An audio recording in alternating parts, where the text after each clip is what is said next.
La parte del Evangelio que acabamos de leer está introducida en medio de lo que leíamos ayer.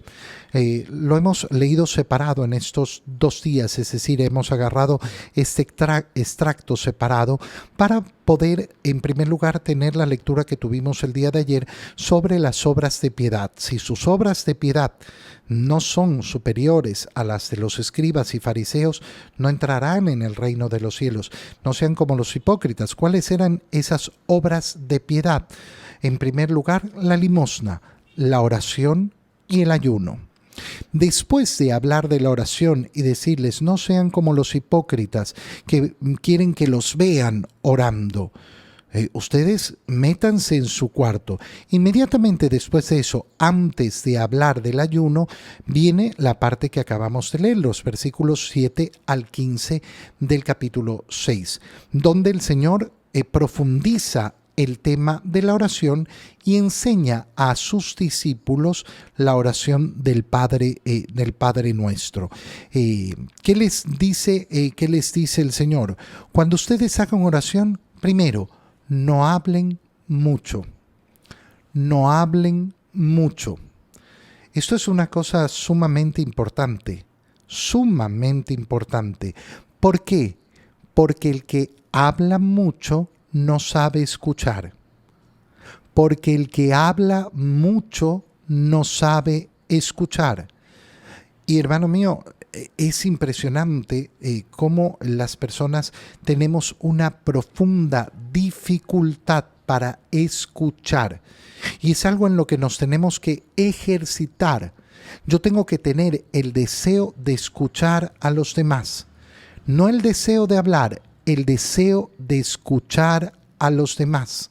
Cuando tú te topas con una persona arrebatada que no puede parar de hablar y no deja que los demás intervengan, bueno, tienes un alma herida, tienes un alma que tiene serios problemas, tienes una persona que tiene muchas complicaciones.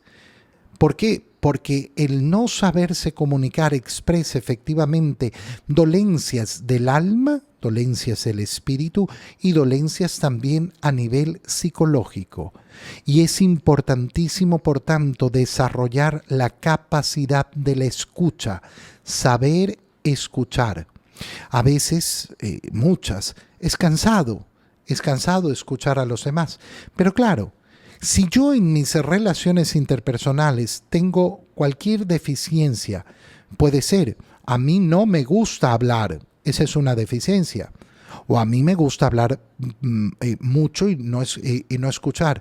Bueno, tengo que esforzarme en corregir la justa medida.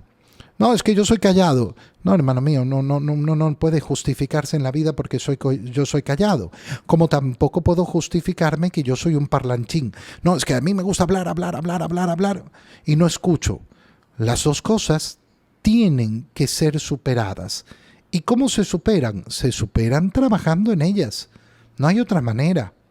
Trabajando en ellas, presionándome para hablar, si es que soy un mudo, y presionándome para escuchar si soy un parlanchín.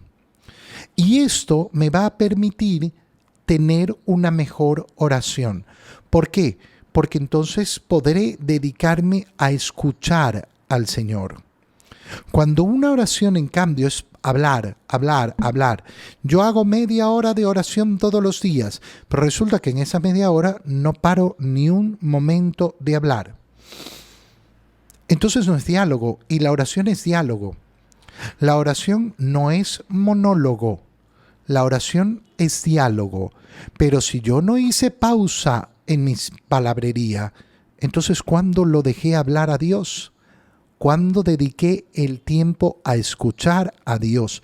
Entonces no sean como los paganos, que se llenan y creen que a fuerza de mucho hablar serán escuchados. Yo no tengo que hacer un esfuerzo para ser escuchado por Dios. Más bien tengo que hacer mucho más esfuerzo para escuchar yo a Dios. Pero tengo la absoluta seguridad que en la primera palabra que le dirijo al Señor, Él ya tiene el oído atento.